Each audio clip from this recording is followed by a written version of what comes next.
Welcome to DeadBall TV, guys. In today's video, we're going to be power ranking the top Asian footballers from Asia. I've already done this for CONCACAF a few times. You could check those videos out if you want. This video is going to be top 30 players to be exact. And let me tell you, this was extremely difficult. I don't think anybody's done a video like this on YouTube, and now I know why. I felt like the guys in the Oppenheimer movie with just all the equations on the chalkboard. I mean, it was really difficult at some points in this list to put one player above or below another. We're going to go through these one by one, and you guys let me know what you think of my list down below. Please smash the like button, because again, a lot of effort went into bringing this video for you guys. And if you enjoy it and you want to see more videos about Asian football, make sure you're subscribed. We got round 4 kicking off in October. We got predictions and previews, analysis every single window. Stick around. Before we get into the top 30, we have to talk about some honorable mentions. That's right. I have an honorable mentions list for a top 30 power ranking. Arif Amin from Malaysia. I just wanted to see him get out of the Malaysian league. Man, you're 23 years old. It's time. Get out. Go to the J League. Go somewhere else. I just want to see a different environment. Ayman Hussein, Superman for the Iraqi national team, literally does not play club football. In this list, I'm factoring in like 60 to 70% club football, 30 to 40% international. So while Ayman Hussein scores a perfect 10 out of 10 for Iraq, he's literally a 0 in the club performance. In the last 3 years of club football, Ayman Hussein has 2 goals. That is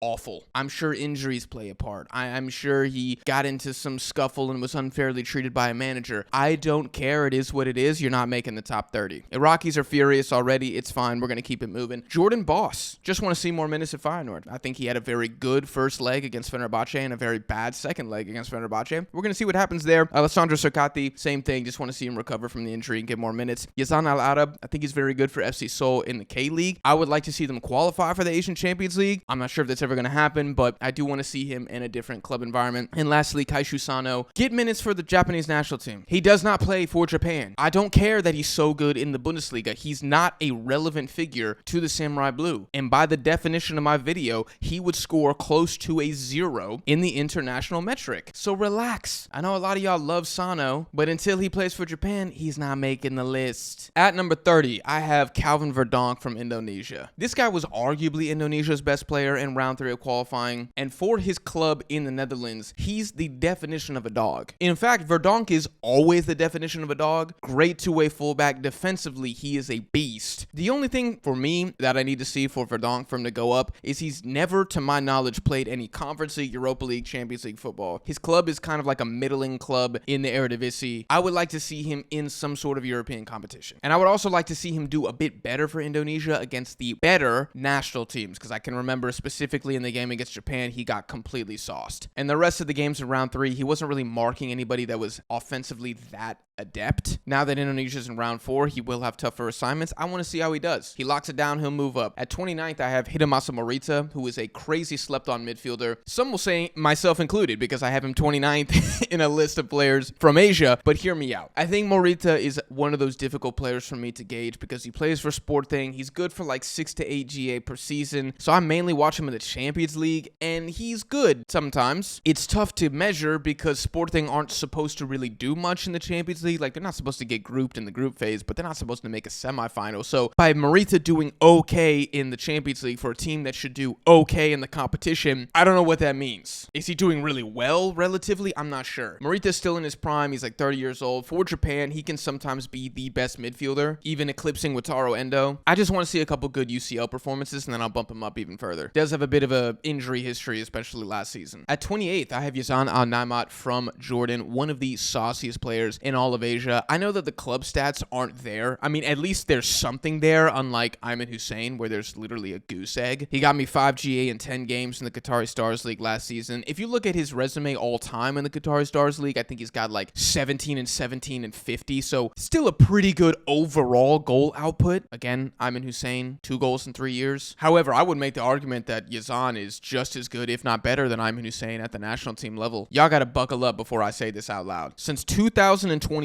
in 21 games for Jordan, Yazan Al-Naimat has 11 goals and 10 assists. He has 21 GA in 21 games for Jordan in the last 18 months. That is ridiculous. And I refuse to believe or hear any of you try to say that he just benefits from the Jordan system, or like Shamordov could get those numbers if he played for Jordan. No, he couldn't. I'm not going to let you disrespect my man like this. I hope that he ends up at a good club. And honestly, part of me believes if he had a different passport, he would already be in Europe, because I just don't see how Moussa Altamari's in France, but Yazan isn't in France. That doesn't make sense to me. Maybe it's agents, whatever. We don't have to get in this. This is just a power ranking. I think 28th is fair. At 27th, I have Abuzbek Fezalayev from Uzbekistan, one of the gems, one of the current wonder kids of Asian football. 2 goals, 4 assists in the Russian Prem for CSKA Moscow last season in 27 games was enough for him to get a move out of Russia into Turkey, into the capital of Istanbul for Başakşehir with Eldor Shmurdov, his teammate. And I'm sorry, I know I pronounced that team name wrong. He was Uzbekistan's best creator in round 3, which to me was his biggest accomplishment. It wasn't the brace against Qatar. It wasn't moments against Iran. It was the fact that he was not supposed to be the engine of Uzbekistan's attack. And largely he was. Like, yeah, he got some assistance from Shukurov, who's much more of a box-to-box. But if you compare him to how somebody like Masharipov looked for Uzbekistan, Masharipov is 10 years older. He's supposed to be the face of Uzbekistan. He's supposed to carry Uzbekistan. And I thought he got embarrassed against Fezalayev. Even Uranov, I feel like somewhat due to injuries, has kind of become an afterthought because Fezalayev has been so good. For me, this is a huge season now that he's in Turkey. And we've seen Asian stars go to Turkey, have an amazing year, and move on almost immediately, a la Kim Min-jae. I'm not saying that's going to happen for Fezalayev, but he's got the opportunity here. If you look at Başakşehir's transfers this summer, he is by far their most expensive purchase, and it's not even close. So that tells me that this is not a guy they bought to keep on the bench. No, he's going to be the star, and he's going to start on this team. Now it's up to him to perform. At 26th, I have Jay Itzis from Indonesia. This is a player that I want to watch more of this season because I didn't watch him a ton in Serie A. Most of what I'm going off of are the numbers and what I saw with Indonesia, where I feel like at the national team level, he was certainly an upgrade over the guys Indonesia used to have who have been replaced via recruitment long ago. For Venezia and Serie A, I hear mixed things. Some of my Serie A friends say that he was very good. Others say that he was horrible, and I just need to watch more to form my own opinion. I do know that he was one of the worst center backs in the league in terms of penalties conceded and being dribbled past last year, but he's also playing for Venezia, so I feel like that needs to be taken into context. Again, this is a player I have circled, certainly a top 30 player, a solid center back. I'm going to label him as such in Serie A, in a top 5 league in Europe. You got to make the top 30. At 25, I have Uzbek Eldor Shmurdov, who is playing for Istanbul Başakşehir. Oh, I think I got it right that time. Somebody please let me know in the comments. These Turkish names, man, they're not easy. Not that Uzbek names are easy either. I love talking to my friends about Uzbek football, and they're like, yeah, the guy Abo. I'm like, Abuzbek Fezalayev? And I'm like, yeah, that guy. How do you do that? Reps, baby. Practice in the gym, that's all. Have I been taking Uzbek lessons on Duolingo? I don't know. You're just gonna have to hit subscribe to find out. Anyways, back to Shmurdov. Very nice comeback in the second half of the season for Roma last year. I'm honestly confused why he got loaned out. Like, I didn't see that move coming. He finishes on 4 goals, 4 assists in 11 starts in Italy last year. Like, let's not pretend like that's something easy to do. I mean, look at Meditarami and how he did for Inter last season. Like, he's not getting half of that. There's one stat in particular where he's actually one of the best strikers in all of Europe in terms of chances created, averaging 1.5 per game. And you see that with Uzbekistan, where he finishes on, I think, 2 goals, 1 assist, or 1 goal, 2 assists in round 3. That's less numbers than everybody would have expected, but he's unbelievably important for how Uzbekistan wants to play. He's usually double teamed, sometimes even triple teamed. He is kind of the central creator, and I think he did very well and probably deserved a couple more goals or assists. Now he's in Turkey, and I need performance, man. Shmurdov has not hit double-digit goals in the league since 2020 when he was in Russia. It's time, bro. You're in your prime, coming off of a great season in Italy, coming off qualifying your national team to the World Cup for the first time ever. I don't want to see you get benched. I want minutes, and I want goals. At 24, we have Zidane Iqbal from Iraq. Zidane Iqbal is a player that I don't think gets the clout he deserves from the overall AFC community in terms of what his ceiling could be. I think for Iraq, it's kind of been a mixed bag so far. I don't think he's been bad. He hasn't replicated like Feyzalayev's performance, for example. I know they're not the same position, but he hasn't been like one of these guys who's just carrying Iraq to glory. Kind of like what Ali Jassim was doing in round 2 of qualifying and at points of the Asian Cup as well. We haven't seen that from Iqbal, but in the Eredivisie for Utrecht, he is a very, very good player. If they qualify for the Europa League and we get to watch Iqbal in that competition and he plays well, he'll probably move up in this list. Just in the Eredivisie alone, top 85% in pass accuracy, successful dribbles, fouls won, tackle percentage, recoveries, very good all-around midfielder. So I'm waiting on 2 things. Number 1, qualify for the Europa League. That'd be sick, and I want to see you do well there. 2, just be a little bit better for Iraq in round 4. At 23rd, I have Matt Ryan, who is a free agent right now. Like,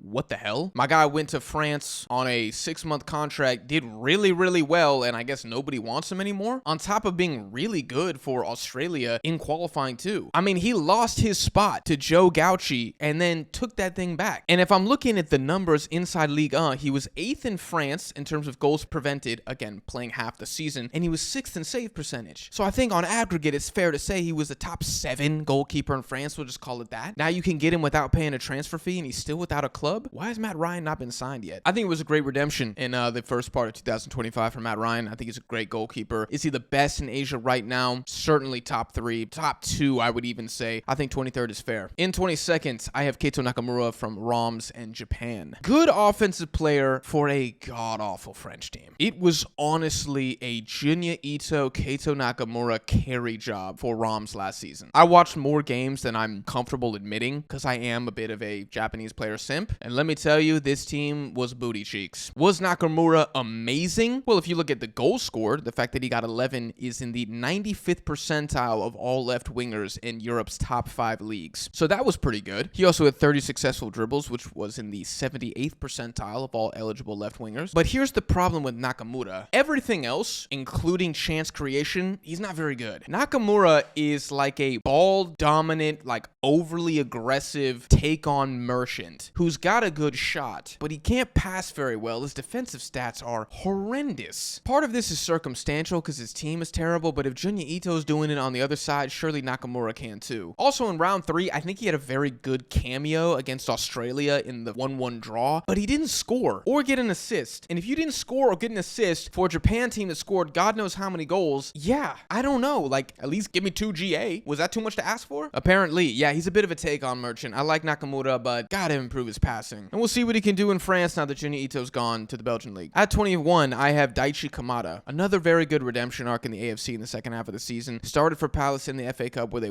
just won the Community Shield as well. He's starting to get more minutes more regularly for the Japanese national team. He did finish with 4 goals in round 3, which I think he started like 3 games out of 10. That's a pretty good return. He's not ever going to put up flashy numbers now that he's left Frankfurt and he's in the Premier League, both because of his minutes, his position, how Palace want to play. But this is a guy who's a very serviceable and I would say important player for Crystal Palace. Trusted in big games, winning historic silverware, important for Japan. He's not an afterthought like Sano. Yeah, Kamada's top 20, or should I say 21st. At 20th, speaking of Frankfurt, I have Ritsu Doan. 10 goals, 7 assists in the Bundesliga. Pretty damn good. I can't lie to you folks. I'm not really a Doan fan. I think he's grossly overrated, and I don't really think he's that good of a footballer. But the numbers are the numbers. It is what it is. If an Asian player is getting me almost 20 GA in the league for Freiburg, that's pretty solid. And now he's moved on to Frankfurt, and we're going to see what he does now. I'm not sure how the pressure situation, I'm not a Bundesliga expert. I don't know what Freiburg expects to do versus Frankfurt. I feel like Frankfurt's a bigger club, but whatever. Another good year in the Bundesliga and probably some less stupid decisions for the Japanese national team, and he will break higher into this list. At 19th, I have Wataru Endo. This is painful for me because he is Japan's best midfielder in my opinion, but he doesn't play for Liverpool. 200 minutes in the Premier League last season is awful, man. Wataru Endo's 32 years old. Like, if I was him and I was his agent, his family members, whatever, I would say leave. You've already won a title. Get out and get some minutes. This guy was unbelievably important for Stuttgart. He was the club captain. He was scoring goals to keep them up from getting relegated. And now he's checking in for like 1 minute a game at the end. Really, I have him in 19th because of the, 10% legacy that I'm factoring into this video because it's the first edition. But he's not going to get any legacy bonus points going forward. And so he will slide down this list. Even though for Japan, I think he's an absolute tank. So national team, he still does very, very well. But club, man, it's got to get better. I love Endo, but it's not a good situation for him. In 18th, I have So Young-woo from South Korea and Red Star Belgrade. This man is a demon. For me, he is the best right back in Asia at the moment. Not only was he a freak last season in his first European season, to start this year, he's already got 2 assists in his first 2 games. 3 assists in the Champions League as well last year. Vital for how South Korea want to play. Very good 2-way fullback. So Young-woo is, yeah, he's that guy. I have nothing bad to say about him, actually. I would just like to see maybe another good European campaign for Red Star and maybe do something at the World Cup. This guy's a stud. He should be purchased by a bigger league, like by the end of this season. In 17th, I have Mohamed Mohebi from Iran and Rostov. I think he was pretty solid for Russia last year. 4 goals, 1 assist in 15 games. But he's really here for how he plays for Iran. I think since the Asian Cup, he has been Iran's second best player. I still think Sardar Azmoun is number 1. But Mohebi, he doesn't have the size of Sardar Azmoun where he's just bullying smaller Asian defenders, but he looks unguardable unguardable. Like the way that he's just weaving around fullbacks, cutting in relentlessly past 2-3 players. I mean, look at his goal against the UAE, for example. Like, I just don't know how many players in Asia can do that right now. He only played 5 games in round 3 of qualifying, but he ended with 4 goals. For me, Mohebi needs more minutes. That's kind of it. Just compared to some of the other guys who were in my honorable mentions, I think I saw so much with the Iranian national team that I have to consider him top 30. But if he doesn't play for Rostov this season, he's going to go down. In 16th, I have Musa Al-Tamari from Jordan. He is a very tough player to place in these rankings. He plays a lot in France. The production's not always there, but when I watch him, like I watched his debut this season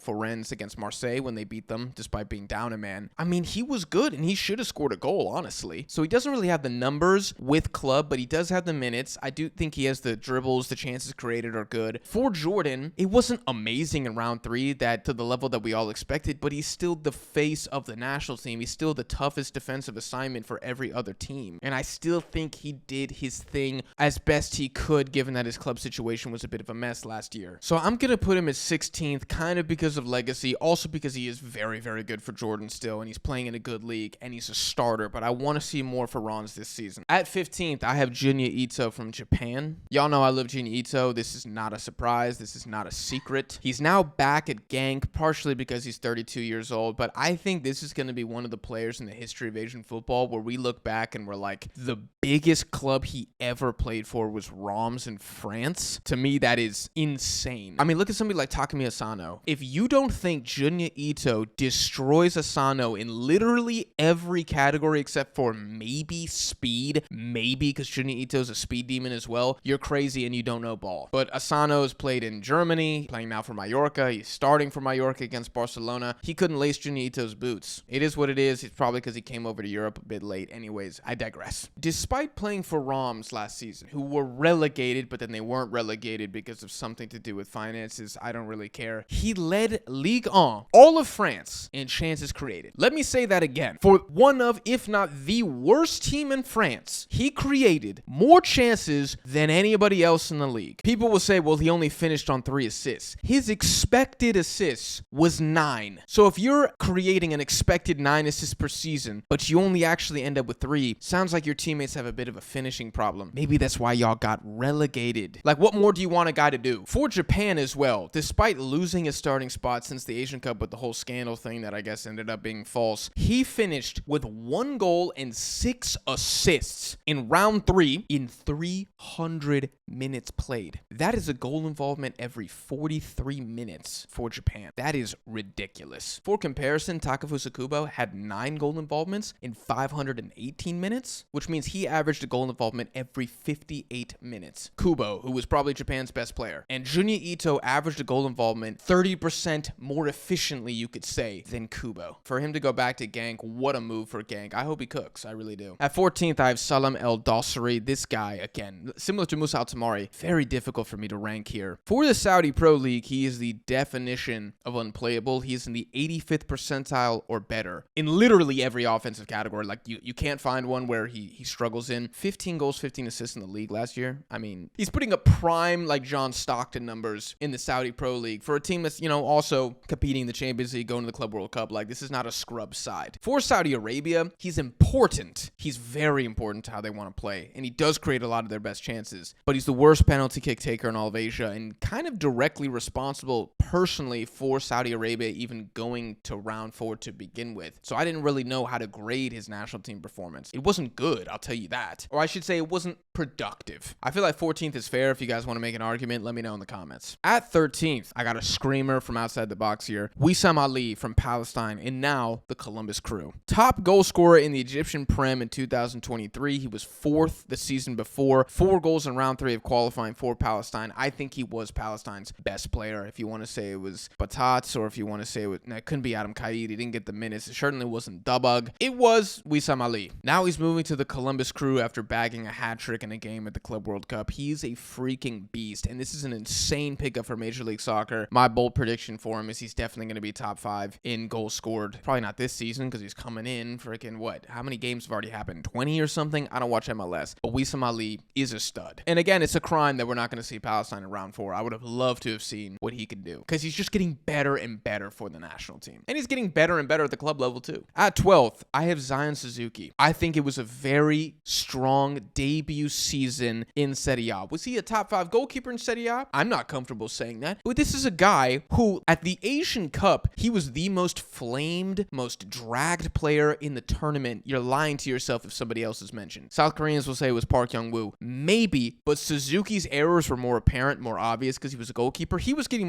more heat. He was in Belgium. He got the move to Serie A, and I was scared, honestly. I thought he was going to get exposed. And instead, I thought he was a pretty solid Serie A goalkeeper. This guy's career arc is like, honestly, the trajectory is dangerous potentially. I thought he was biting off more than he can chew by going to Italy. And I think he really proved a lot of people wrong. He's got a lot of things to work on, but he's a great passer. I do think he's got a pretty crazy catalog of saves too. The highlight reel is awesome. And for Japan, in round 3, was he the best goalkeeper? No, I think it was Yusupov, but I think Zion Suzuki would be number 2. At 11th, I have Abdulkadir Husanov from Manchester City. I don't think we can deny that on the defensive side of the ball, especially, he is Asia's brightest young talent right now. It's not even close. He was a lock for Ligue 1 team of the season before he transferred to Manchester City, which I'll be honest, that transfer is hurting him a bit in the rankings. Because I can't just keep you top 5 because of potential or because what you did for me a year ago. You have to keep playing. That's why I have Wataru Endo as low as I do. It's not because I don't think Husanov is good. It's because he might not be getting minutes. I mean, he didn't get a ton of minutes for City. Yeah, he was a sub yesterday, but so we'll see. If he gets minutes, man, and he does well, not just for getting minutes, and does well, he will go up. Also for Uzbekistan, I think he was a strong center back and a very strong back line. One of the best back lines in all of Asia, in a team that kind of leans defensive anyways. But I don't really think we saw any amazing performances from him in round 3. I don't think he was bad, but I don't think he looked like, whoa,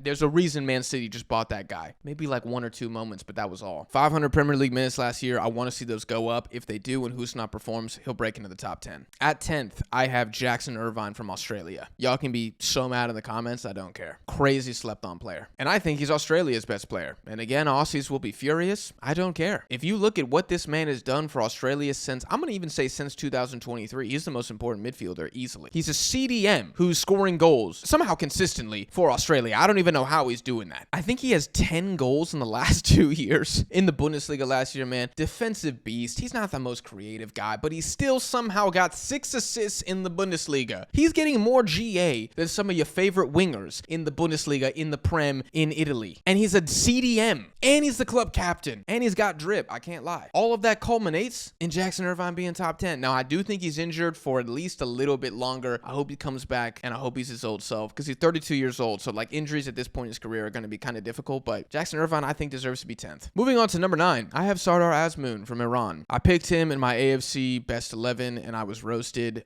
He then won the UAE League MVP with 17 GA in 21 games. He was absolutely disgusting in the Asian Champions League as well. He was Iran's best player in round 3 of qualifying with 4 goals and 3 assists. Actually unplayable. I think I described Mohebi as unplayable at times. Sardar Azmoun for the Asian continent is simply too good and too athletic. People just cannot stay in front of this guy. And I would argue that if you polled fans, who is scarier? Who do you fear more? I feel like the LeBron versus Jordan debate. If you polled who they fear more, Taremi or Azmoun, I think they would say Azmoun. He's like the Tasmanian devil, man, once he gets going. I know that the club situation isn't great, but he's still doing literally everything he could in the UAE, and he's still unbelievably good for Iran, so I think 9th is fair. At 8th, I have his teammate, Mehdi Taremi. Taremi is a victim of really me starting this series when I did. Because if I started this AFC Power Ranking series a year ago, he's top 5 easily. If I started it like really any time in the past 5 years, he would have been in the top 3. But because I'm starting it now, coming off of a season where he barely did anything for Inter Milan, really wasn't that important of a player, didn't get a ton of minutes, I'm going to keep him at 8th. And I'm going to keep him in 8th because I still think he's a beast. And for Iran, he still got 5 goals, 4 assists in round 3. He still cooks. I don't think he was as good as Azmoun, but I'm not insulting Taremi when I say that. Both of them were great. I mean, what am I talking about here? 9 goals, 7 assists between the two of them in 10 games of round 3. That's why I think Iran had the best attack in Asia. So I'm not going to drag Taremi through the mud. He's a good player, but he's not in a good situation. Before y'all accuse me of being biased, I will be dragging Wataru Endo down on this list if he doesn't get minutes. And I'm going to do the same for Mehdi Taremi. So I got him 8th now. You just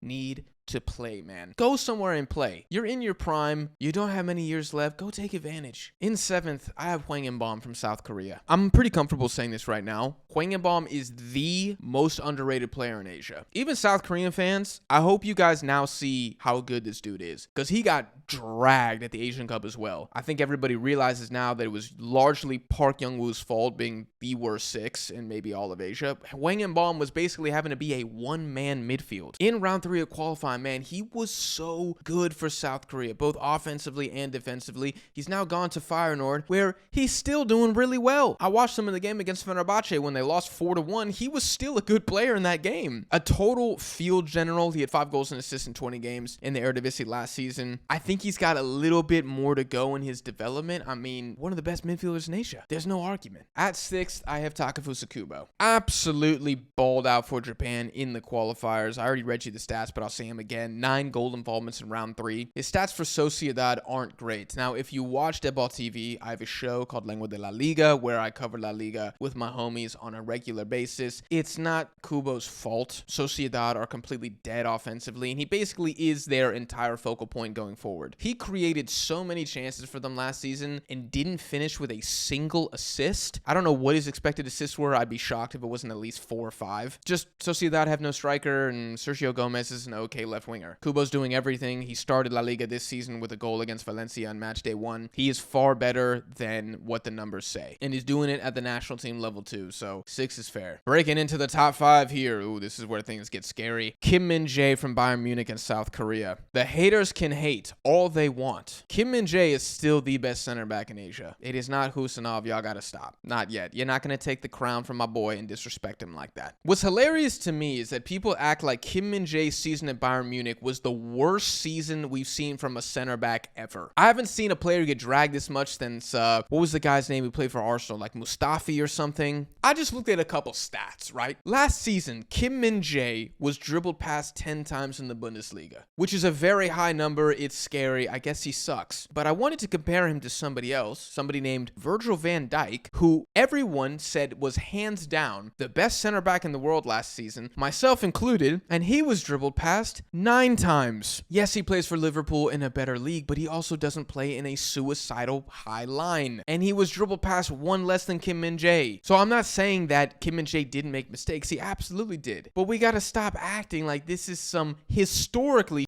year. That's not the case. He's still a complete stud on the ball. His passing stats are incredible. Unsurprisingly, he basically led the Bundesliga in recoveries. You would know if you watched Bayern. 80th percentile in duels won. 92nd percentile in aerial duels won. He's still doing his thing. Kim Min-jae just needs to get healthy. That's really it. And if he played in a different system, he would go back to looking like the guy who won Serie A Defender of the Year. Like, if y'all think that was somehow a fluke or something, you're crazy. In 4th, I have Akram Afif from Qatar. I do not care what anybody says. Akram Afif is a top 5 player in Asia. He is the best individual player at the international level of anybody. 2 goals and 7 assists in round 3 for a team that we all agree is awful. Without Akram Afif, Qatar would vanish into a distant memory. We would never hear them mentioned. We would speak about them like in Lord of the Rings, how they would speak about the old dwarven kingdoms or something. He single-handedly keeps them relevant. I don't think I've ever seen somebody carry a national team like Akram Afif did. And I know club-wise he plays in Qatar, but his stats are unbelievable. 8 GA in the Asian Champions League last year for Al Sadd. He had 44 goals and 25 assists in his last 44 games in the Qatari Stars League. Nah, that's crazy. You couldn't do that in FIFA. Stop playing with him. Top 5 player in Asia. Breaking into the top 3, we have Lee Gang-in from PSG in South Korea. I think Lee Gang-in is the most talented player in all of Asia. And yes, I do think he's more talented than Kaoru Mitoma. But his situation at PSG is difficult. Yet despite the difficult situation where he is largely a rotation guy, he still finished with 6 goals, 6 assists in the league last season. I think he led PSG in chances created, or is at least in the top 3. Again, despite the limited minutes, he is an impact player for South Korea. Was he their best player in round 3? That's an interesting debate. I would still say it was Hwang-in-Bom, but I think you saw Lee Gang-in comfortably tell the Korean fans, like, look, hey, when Son steps away, like, I got you. You guys are going to be okay. Of course, most recently, he scored the screamer in the Super Cup against Spurs that basically started PSG's entire comeback. All he needs is minutes. The talent is there. The numbers are still there. It's not like he had 1 goal last season. If he did, then I probably wouldn't have him at 3rd. I'd probably have Akram Afif in 3rd. But he's still doing well, despite all the restrictions. He needs to get out, go somewhere, and be the star player, because he is clearly good enough to do so. In 2nd, I have Kaoru Mitoma from Brighton in Japan. For me, Mitoma checks every single box to be a top 3 player. He's important for his national team. He performs for the national team, more importantly. He plays in a great league. His stats are good, has the numbers, has the consistency now. We're talking, what, 3 seasons now at Brighton where he's been considered a good player. I do think he gets gassed up a bit because of the thesis that he wrote on dribbling, which, I mean, I feel like that did more for his career than anything he's ever done on the pitch. Even though I think Mitoma's a stud, don't get me wrong. He almost went to Bayern Munich for 80 million as well, and I'm glad that he didn't. Would that have been good for his career? I don't know. I don't know if Bayern Munich, I just don't know what the situation would have been for him there. I'm glad that he stayed at Brighton. Despite everything I'm saying, I'm not going to anoint somebody prematurely as the best player in Asia. This season is the best opportunity Mitoma has ever had to grab that title by the neck and honestly just put it in a headlock and say, like, nah, y'all not taking this from me for 5 years. Just like how Son Heung-min was the best Asian player for 10 years and like nobody had an argument really at any point against him. Mitoma could do that. Not for 10 years because of his age, but he could do it for the next couple years, especially if Lee Gang-in doesn't get out of PSG and if Kim Min-jae still suffers from injury issues. Because now the true Asian GOAT has left the Premier League and the door's wide open. If he can get me 15 GA in the Prem again this season, #1 best player in Asia. But as of now, the #1 player in Asia is still Son Heung-min. Now, it kind of pains me to say this because this, I think, will be the one and only edition where Son is first in the power rankings. Similar to Mehdi Taremi, if I started this season at any time in the last decade, he would have been hands down the #1. But I'm doing this now, and I'm going to put him #1 because I still think he has a strong argument to be #1. And am I biased as a Spurs fan? Of course. This is my YouTube channel. I can do whatever I want. I could have put Akram Afif 1, I could have put Yazan Al-Naimat 1, and that would have been that. Kind of would have destroyed some of my credibility. That's why I didn't do that. But I actually think Son Heung-min, as of right now, still has a strong claim to be the best Asian player. Is he as fast as Mitoma? No. Is he as good of a dribbler as Mitoma? No. Can Mitoma shoot a ball like Son Heung-min? Hell no. Son has lost a bit of his speed and his acceleration. That is true. He has now gone to the MLS and left the Premier League after doing everything he could for Spurs. That is also true, and these things will work against him in the next edition of the Power Rankings. But still, in his worst season ever, he still had 7 goals and 9 assists in the Prem. Compare that to Kaoru Mitoma last year. In his best season ever, not even close, had 10 goals and 4 assists. So the worst Son we've ever seen had 16 GA, and the best Mitoma we've ever seen is 14 GA. Interesting. The year before that, when Son was also finished, 17 goals, 10 assists. Kaoru Mitoma in that season, 3 goals, 4 assists. So he's getting completely dusted numbers-wise. How about in qualifying? Well, actually, even in qualifying, Son was better than Mitoma. King Mitoma had 1 goal, 3 assists in round 3. Son Heung-min had 3 goals and 3 assists, and neither of them played all 10 games. So I reject this narrative that Son is trash, that he's cooked, that Mitoma's leapfrogged him, that he's clearly better right now. I think Mitoma will be better going forward, of course. But as of right now, August 2025, when the leagues are just now getting started again, I still think Son is #1. And if Mitoma wants to be #1, just keep doing your thing. Again, 15 GA, you'll be #1, man. I like to think I'm fair. I'm going to move you up and down depending on how you do. That's the challenge to Mitoma. The only way Son's going to stay #1 is if Mitoma just falls off this season. Maybe he gets injured, which I hope doesn't happen. Or Son is just so good for South Korea at the World Cup and, I don't know, wins the CONCACAF competition with LAFC and Brighton get relegated. Like, there's a way for Son to stay #1, but, like, a lot of things have to happen to his competition. And yeah, respect the Asian GOAT. That is my list, guys. This is my top 30. Wow, beast of a video here. You guys let me know what you think of the rankings down below in the comments. Again, man, please smash the like button. A lot of thought, a lot of effort went in putting this video together, and I hope you guys enjoyed it. If you did, hit subscribe for future AFC videos here on the channel on DeadBall TV. I do appreciate you guys for watching or listening, and I will see y'all in the next one.